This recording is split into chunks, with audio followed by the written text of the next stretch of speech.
जनजाति को। दरअसल आपको बता दें, आज हम मध्य प्रदेश में मौजूद हैं और हमारे साथ खास बातचीत करने के लिए मौजूद हैं आज़ाद समाज पार्टी मध्य प्रदेश के प्रभारी विनोद यादव अम्बेडकर। जी हाँ दोस्तों, आपको बता दें हाल ही में उनको प्रदेश का प्रभारी नियुक्त किया है। अब देखने लायक होगा कि वो किस प्रकार से पार्टी को मजबूत करेंगे। पहले तो भाई साहब आपको बधाई बहुत बहुत। जी जी, बहुत बहुत शुक्रिया, धन्यवाद आपका। आपको सांसद चंद्रशेखर आज़ाद ने और आपके करीबी भी माने जाते हैं, क्योंकि आप काफ़ी समय से उनसे जुड़े हैं, एक बड़ी जिम्मेदारी आपको दी है प्रदेश प्रभारी की। तो कैसे निभाएंगे इस जिम्मेदारी को? देखिए, बहुत महत्वपूर्ण जिम्मेदारी होती है एक राजनीतिक दल में जी प्रभारी की। और जिस प्रकार से आज़ाद समाज पार्टी का कारभार बढ़ रहा है, हम लोग जो है वो इस जिम्मेदारी को निभाने के लिए पुरजोर प्रयास करेंगे, क्योंकि एक बहुत बड़ा विश्वास जताया है मध्य प्रदेश पर माननीय राष्ट्रीय अध्यक्ष जी ने। जी मध्य प्रदेश से ही जो है उन्होंने प्रभारी नियुक्त किया है, तो हम तो माननीय राष्ट्रीय अध्यक्ष जी का भी धन्यवाद करते हैं आपके चैनल के माध्यम से कि उन्होंने ये विश्वास जताया। और जिस प्रकार से बहुजन मूवमेंट में आज़ाद समाज पार्टी का कारभार बढ़ रहा है, मजबूती से काम करने की और अग्रसर है समाज के साथ में मिल करके, तो आगामी रणनीतियों को तैयारी करेंगे प्रभारी के रूप में और ज़मीन पर लागू करा करके जो है वो, क्योंकि विधानसभा चुनाव का सेमीफाइनल जो है वो पंचायत चुनाव होता है, तो वो 27, 27 में होना है। हाँ, तो 27 में वो चुनाव होगा और 28 में जो है वो हमें विधानसभा का चुनाव लड़ना है, तो उसकी तैयारियों को लेकर के काम करेंगे मजबूती से।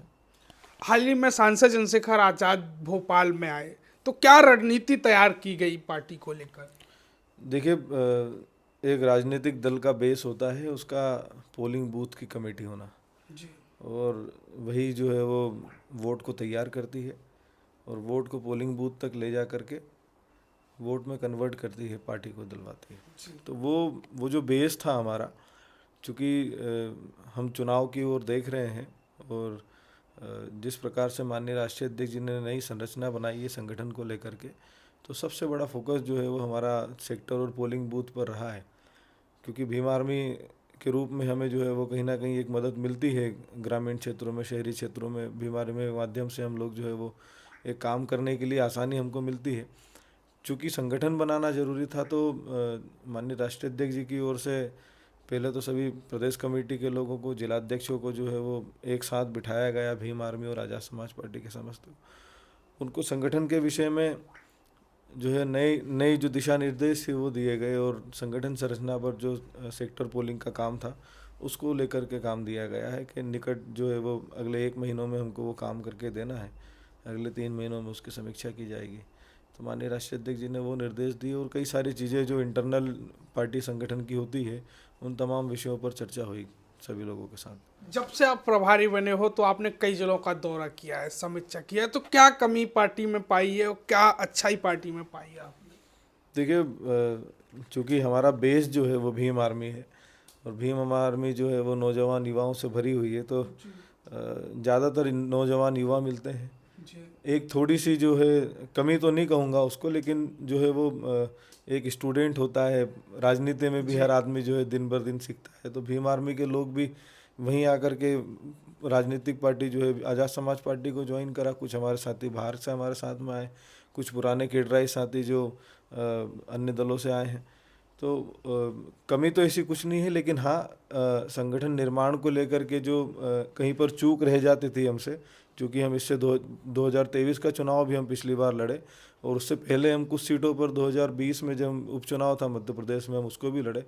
तो हमारी कमी सिर्फ ये रही है कि हम संगठन ज़मीन पर हमारा नहीं था, इस कारण से हम थोड़ा सा वोट लेने में हमारा जो परसेंटेज ऑफ वोट था उस पर हम कमज़ोर रहे।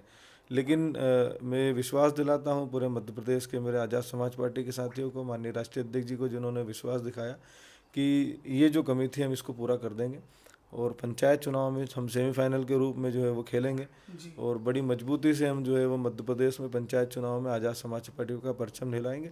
और जब आज़ाद समाज पार्टी के जिला पंचायत सदस्य, जनपद पंचायत सदस्य, प्रधान जब बनेंगे तो विधानसभा चुनाव में हमको उसकी खूब हेल्प मिलेगी। और मैं समझता हूँ कि जो संगठन ज़मीन पर बन जाएगा वो 28 के चुनाव में जो है वो मजबूती से हमको आगे की ओर बढ़ाएगा। और उसी के बल पर, चूँकि किसी भी राजनीतिक दल का सब कुछ जो होता है, रीढ़ की हड्डी होती है वो संगठन होता है, तो उसी संगठन के बल पर हम 28 के चुनाव में भी जो है वो सरकार में अपनी हिस्सेदारी की ओर अग्रसर रहेंगे और उम्मीद करते हैं कि जो हमारा टारगेट है, हम लोगों ने जो इंटरनल हमारी पार्टी के जो रणनीति है उसमें तय किया है, उस पर हम सक्सेस करेंगे। आपका जो समीकरण क्या है, किस आधार पे आप समीकरण बनाकर जीत की ओर जाएंगे? क्योंकि आप दलितों की पार्टी है, तो दलितों से तो ना सरकार सत्ता बनती है, ना विधायक सांसद बनते हैं, ना जिला पंचायत बनते हैं।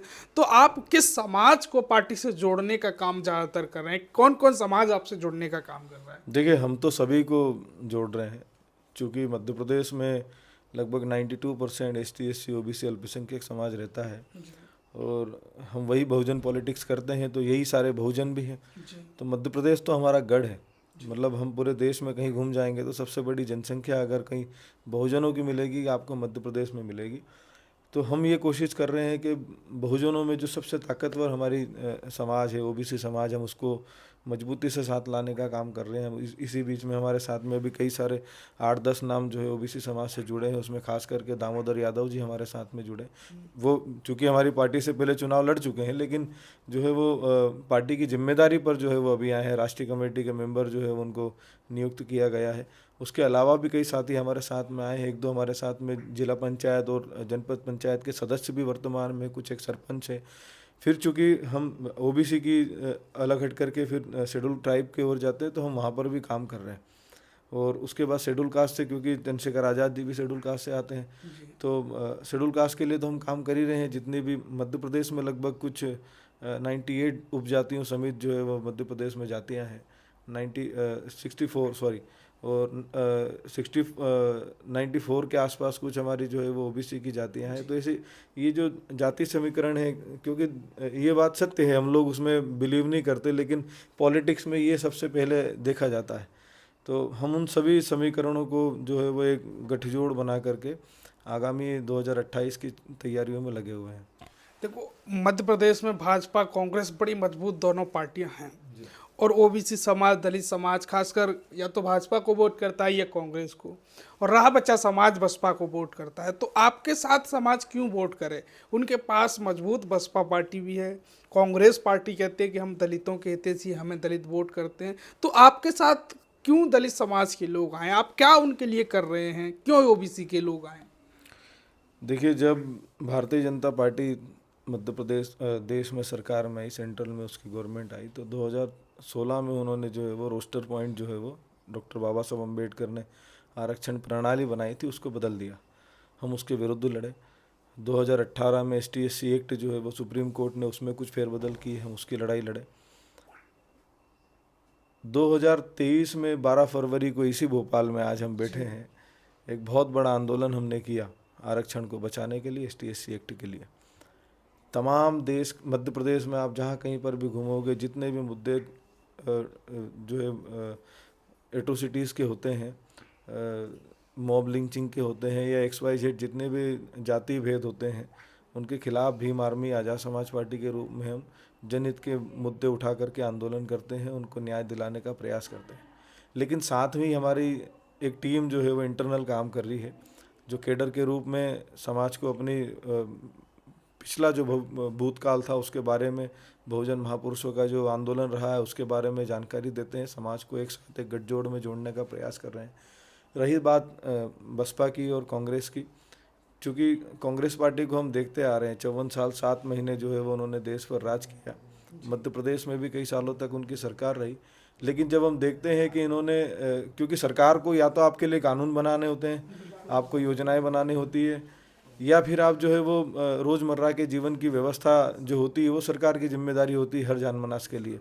तब उनके शासनकाल में ये नहीं देख पाए कि दलितों का क्या उत्थान वो कर सके, मुसलमानों का क्या उत्थान उन्होंने किया, क्योंकि मुग़लों के समय 60-40 का रेशो था जो है वो देखा जाए तो। उसके बाद जब अंग्रेज़ों का शासन आया तो 33% की रिप्रेजेंटेशन थी मुसलमानों की देश में।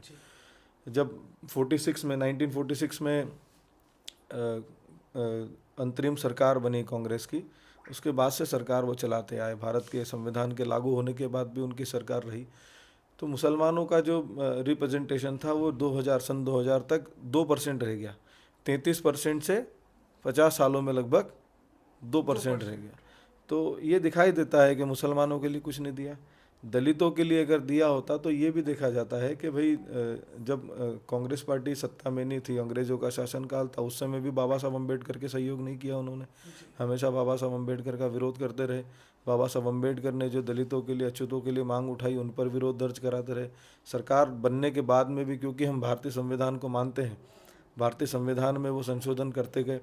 उसके बाद में हम जब देखते हैं कि इतनी सारी योजनाएं जब बनती है तो स्पेसिफिकली एक वर्ग है जो हमेशा दबा कुचला रहा है, उस वर्ग के लिए कोई विशेष योजना ऐसी बनाई नहीं गई जिसके माध्यम से हम ये कह सकें कि कांग्रेस पार्टी ने दलितों के लिए कुछ किया या आदिवासियों के लिए कुछ किया, उनको मुख्य धारा में जोड़ने के लिए काम किया। आज भी मध्य प्रदेश में शेड्यूल कास्ट के कई ऐसी जातियाँ हैं जो आज भी मुख्य धारा में नहीं जुड़ी, उनके बच्चे स्कूल तक नहीं जा पाते हैं। ये परिस्थितियां हैं। तो हमने देखा इतने सालों के शासनकाल के बाद भी जब आप किसी एक वर्ग का कुछ अच्छा भला नहीं कर पाए तो वो विश्वास नहीं करेगा। और ये हमारे साथ दिख रहा है ना। आप जब हमारे आंदोलन में आते हो, आप हमारी सभाओं में आते हो, लोगों को देखते हो, हुजूम को देखते हो, और सिर्फ हम उस आंदोलन की बेस पर ये नहीं कह रहे कि हम भविष्य में कुछ अच्छा कर पाएंगे, हम उस बेस पर कह रहे हैं कि हमारे नीचे जो अंदर की टीम काम कर रही है, हमारा कैडर काम कर रहा है, उसके बेस पर हम कह रहे हैं कि हाँ, हम 2028 में एक अच्छा रिजल्ट लाएंगे और बसपा और कांग्रेस दोनों को जो है वो छोड़ करके साथ में आएंगे। और जैसे बीजेपी का रवैया है आज मध्य प्रदेश के अंदर, आज मैंने अपने भाषण में एक बात और कही कि मोहन यादव जी जो है वो मुख्यमंत्री इसके भारतीय जनता पार्टी से, उन्होंने एक स्टेटमेंट दिया था कि ओबीसी जो मध्य प्रदेश में लगभग 54-55% के संख्या बल में है, उस ओबीसी का 13% होल्ड जो मध्य प्रदेश में लगा हुआ है उसको हम लोग हटाएंगे। लेकिन मैं जब समझता हूं उनके इस क्रियाकलाप को तो मुझे ऐसा महसूस होता है कि मोहन यादव जी को ये महसूस होने लगा था कि मेरी कुर्सी जाने वाली है। और मध्य प्रदेश में लगभग 50% से ज़्यादा ओबीसी है। अगर मैं ओबीसी की बात करूंगा तो शायद जो है वो मेरी कुर्सी बच जाए। तो उन्होंने एक ऊपर फेंका, हाँ फेंका कि भाई मैं 13% होल्ड हटवाऊंगा। और उन्हें पता था कि विरोध करने वाले लोग भी उन्हीं के दल के लोग होंगे और ओबीसी के लोग उनके साथ खड़े हो गए कि नहीं भाई, ये तो हमारी बात करने वाला नेता है। हम देखते आए शिवराज सिंह चौहान के 15-20 सालों के शासनकाल में जब मंडल कमीशन आयोग की सिफारिशों को लागू करने की बात होती है तो वहाँ शिवराज सिंह चौहान एक नया आयोग जो है वो गठित कर देते हैं, लेकिन मंडल कमीशन आयोग की जो सिफारिशें बची हुई है उनको लागू नहीं किया जाता। तो हम षड्यंत्र को समझते हैं, सरकार क्या षड्यंत्र कर रही है, हम उसको देख रहे हैं, समाज को बता रहे हैं कि देखो साहब ये षड्यंत्र हो रहा है आपके साथ। आपका बच्चा स्कूल में जाएगा, आपके बच्चों के स्कूल बंद कर दिए गए, ठीक है, 1 लाख से ज़्यादा स्कूल पूरे भारतवर्ष में बंद हो रहे हैं। कितने बच्चों का नुकसान होगा। हम देखते हैं ग्रामीण क्षेत्रों में जहाँ गाँव में स्कूल होता है बच्चा वहाँ स्कूल नहीं जा पाता है, तो आप 5 किलोमीटर के दायरे में एक सीएमआई स्कूल बनाओगे तो वहाँ बच्चा कैसे पहुँचेगा। तो तमाम चीज़ें हैं, ये सब चीज़ों पर जो है वह हम गहन चिंतन करके एक स्ट्रक्चर हमने बनाया है, उसको लेकर के हम गांव-गांव में, मोहल्लों में जा कर के समाज के लोगों को बता रहे हैं कि देखो ये सरकारें जो हैं ये एक ही है। भाजपा और कांग्रेस को हम एक मानते हैं क्योंकि वो कभी भी हमारा भला नहीं कर सकती, वो भला पूंजीपति पैसे वाले ऊंची जाति के लोगों का ही करेगी और वही हालात हैं, आप देख लीजिए। तो ये परिस्थितियां हैं। आज भी 3 लाख से ज़्यादा बैकलॉग के पद हैं ST SC और उनके, लेकिन आज तक भी वो भरे नहीं गए। आप हमारे हितैषी होते तो कर देते ये काम, आप हमारी बात उठाओ जा कर के, नहीं उठा रहे हो। आप सदन में अगर मान लो कांग्रेस पार्टी की हम बात करें तो मुख्य विपक्ष है मध्य प्रदेश के अंदर, वो जा कर के ओबीसी के मुद्दों को उठाए और हम ये देखें, सबसे बड़ी बात, सबसे बड़ा झूठ कांग्रेस पार्टी का 15-17 महीने की सरकार रही उनकी, कमलनाथ जी की, उन्होंने ये घोषणा की थी और ये वादा किया था ST SC के लोगों से कि ST SC एक्ट 2018 में जो केस दर्ज हुए थे हम उनको वापस ले लेंगे। लेकिन उनको एक बार सुध नहीं आई 15 महीनों के कि इन दलितों की, इन आदिवासियों के क्या हालात होंगे, उनके बच्चे किस पीड़ा से जो है वो गुजर रहे हैं। हम उनको, जो मैंने वादा किया था मैं उसको निभाऊं। तो ये दिखाई देता है, जनता समझती है। हमारे कई नौजवान युवाओं के भविष्य बर्बाद हो गए, वो किसी सरकारी नौकरी में नहीं जा सकते, आज भी उनको पेशियाँ करना पड़ रही। तो ये समझ में आता है इनका कोई उद्देश्य नहीं है ST SC OBC के लोगों के अधिकारों के लिए, मुसलमानों के लिए। केवल ये वोट बटोर करके अपने सरकार सत्ता में बैठे रहना चाहते हैं, अपने पूंजीपति दोस्त यारों को मजे जो है वो दिलाना चाहते हैं और खूब उनका जो है वो पैसा धन संपदा बढ़ती रहे, उसी पर उनका काम है। मध्य प्रदेश में लगातार बाबा साहब अम्बेडकर का अपमान, संविधान का अपमान लगातार किया जा रहा है। कभी SC एक्ट हटाने की बात, कभी आरक्षण हटाने की बात। कैसे देख रहे हो ये अपमान क्यों हो रहा है बाबा साहब का? देखो, मैं तो, ऐसा नहीं है बाबा साहब अम्बेडकर का अपमान कोई आज पहली बार हो रहा है। इस देश में ऐसे भी लोग हैं जो संविधान की प्रतियां तक जलाने की हिमाकत कर चुके हैं दिल्ली के अंदर। तो बाबा साहब अम्बेडकर के विरोधी लोग जो है वो उनका काम कर रहे होते। लेकिन मैं इस देश के उस वर्ग से ये कहना चाहता हूँ आपके चैनल के माध्यम से कि बाबा साहब अम्बेडकर का एक बहुत बड़ा जो है हमारे ऊपर एहसान है। जब कोई बाबा साहब अम्बेडकर पर इस प्रकार की टिप्पणी करता है, बाबा साहब अम्बेडकर को अपमानित करता है, तो मैं उस समाज से ये कहना चाहता हूँ जिस समाज का भला हुआ बाबा साहब अम्बेडकर के संविधान के बाद में, एक देश की आधी आबादी लगभग महिलाओं को वो अधिकार मिला। बाबा साहब अम्बेडकर ने उनके लिए जब हिंदू कोड बिल की लड़ाई लड़ रहे थे तो उन्होंने अपना इस्तीफा दे दिया। तो बाबा साहब अम्बेडकर का हम लोगों पर बहुत बड़ा एहसान है। तो मैं सभी समाज के लोगों से ये कहना चाहता हूँ, इवन बाबा साहब अम्बेडकर ने तो किसी के बारे में गलत नहीं सोचा। जब भारतीय संविधान बनाया, उनको मौका मिला तो मनुस्मृति जैसा एक तरफा कानून नहीं बनाया। उन्होंने सबके लिए समान कानून व्यवस्था बनाई, सबके अधिकार जो है वो सुरक्षित किए। तो ये बात समझने की है कि इस देश का एक सिंगल नागरिक ये नहीं हो सकता जो बाबा साहब अम्बेडकर का विरोधी, अगर जब बाबा साहब अम्बेडकर को वो पढ़ ले तो मैं उन लोगों से वो नहीं रखता। ऐसे अपवाद कहीं मिलेंगे, वो करते रहेंगे, उनका काम है, वो कर रहे हैं। लेकिन मुझे ये लगता है कि जितने लोग जो बाबा साहब अम्बेडकर से, उनके अधिकारों, दिए हुए अधिकारों से प्रभावित होते हैं, जिनके जीवन में बाबा साहब अम्बेडकर के दिए हुए संविधान में अधिकारों के से उनका जीवन जो है वो प्रभावित होता है, उन सबको जो है एकजुट होकर के ये सरकार को, ये सत्ता को परिवर्तन करने का काम करना चाहिए।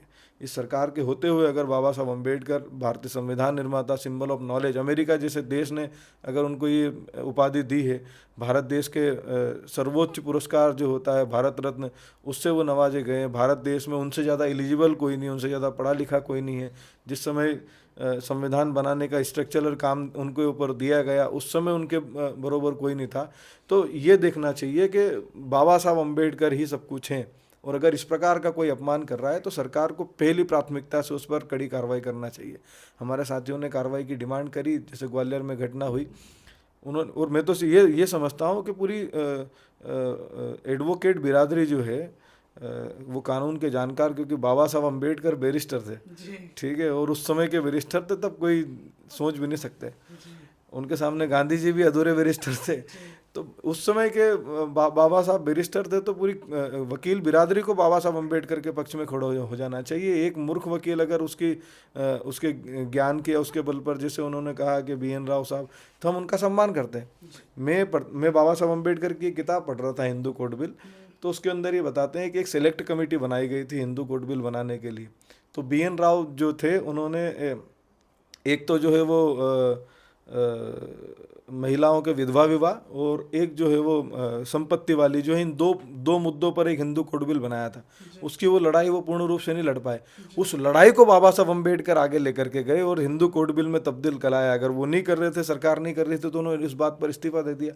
तो ये देखना चाहिए कि कौन कहाँ है, पढ़ना चाहिए, पढ़ना चाहिए, समझना चाहिए। तो मैं केवल उस पॉइंट से बता रहा हूँ कि बाबा साहब अम्बेडकर के काबिलियत को देखो, और आप BN राव जिनको आप उनको कंपेयर कर रहे हो, उनका कोई योगदान रहा होगा, मैं नहीं समझता। मैं ये कह रहा हूँ कि बाबा साहब अम्बेडकर का क्या योगदान रहा। उनको सर BN राव कहा जाता था, ठीक है। सर की उपाधि कौन देता था? अंग्रेज देते थे। मतलब अंग्रेजों का कुछ तो उनसे था, ठीक है, नहीं तो बाबा साहब को सर की उपाधि नहीं मिल जाती। ये कहते हैं बाबा साहब के एजेंट है, तो बाबा साहब के नाम के आगे पहले सर लगना था, लेकिन लगा किसके आगे नाम के? BN राव के। मतलब BN राव जो है वो अंग्रेजों के एजेंट थे, उनके गुलाम थे, उनकी कहे अनुसार वो काम करते थे, इसीलिए उनके नाम के आगे सर रखा। और आप बाबा साहब अम्बेडकर को अपमानित, तो ऐसे अपवादों को छोड़ देना चाहिए। समाज को ये समझना चाहिए कि बाबा साहब को अपमानित कोई कर रहा है तो ताकत के साथ में जो बहुजन मूवमेंट की बात कर रहा है, बाबा साहब अम्बेडकर के विचारों को लेकर के चल रहा है, उनका सहयोग करके उनको सरकार में लाना चाहिए। और ऐसी दो मुही सरकार को जो है वो लात मार के जो है सत्ता से बाहर निकालना चाहिए, बहुजनों को सरकार में लाना चाहिए। 92% लोग हैं, हम छोटे मोटी संख्या में नहीं, बहुत बड़ी संख्या में मध्य प्रदेश में। तो ये बात है। ये हमारे साथ आज़ाद समाज पार्टी मध्य प्रदेश के प्रदेश प्रभारी विनोद यादव अम्बेडकर जी थे, जिन्होंने बताया कि आज़ाद समाज पार्टी मध्य प्रदेश में किस समीकरण यानी SC ST OBC और अल्पसंख्यकों के साथ मिलकर हम सरकार में अहम भूमिका निभाएंगे। साथ ही 2027 में सेमीफाइनल जो पंचायत चुनाव है उसको मान रहे हैं, और 28 का बड़ी तैयारी है। 28 में विधानसभा के चुनाव है, और देखने लायक होगा कि आज़ाद समाज पार्टी कितना दमखम दिखा पाती है। साथ ही आपको बता दें, लगातार बाबा साहब अम्बेडकर का अपमान किया जा रहा है, उसका भी लगातार वो कड़ा विरोध जता रहे हैं। आज़ाद समाज पार्टी और भीम आर्मी लगातार मध्य प्रदेश में लगातार उनकी गतिविधियां आगे बढ़ती हुई नजर आ रही हैं। इस पूरी खास बातचीत पर आपकी क्या कुछ प्रतिक्रिया है, हमें कमेंट बॉक्स में जरूर दें। वीडियो अंत तक देखने के लिए आप सभी का बहुत बहुत धन्यवाद।